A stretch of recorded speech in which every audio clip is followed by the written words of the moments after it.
جانم جواد آقا. مرتی که خجالت نمیکشی؟ چی شده جواد آقا نمیفهمم. 3 ماه حتما 500,000 تومان گرفتی واسه نم سقف خونت. الان بوی کبابت همه این محله رو برداشته. جواد آقا اشتباه میکنی، اصلا اون چیزی که میگی نیست، بذار توضیح بدم. ما گیر نون شبیم آقا، فکر کباب برش. جواد آقا به خدا شرمنده 3 روز بچه 4 سالم غذا نخورده. امروز که بیدار شد گفت مامان کباب میخواد. من از کجا کباب بیارم براش؟ یه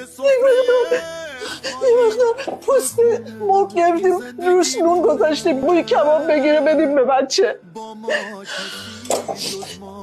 بفرما قف بازیش برای شما، دربارش برای ما. آینمون حتی ما رو نمیبینه، هر روزمون اینه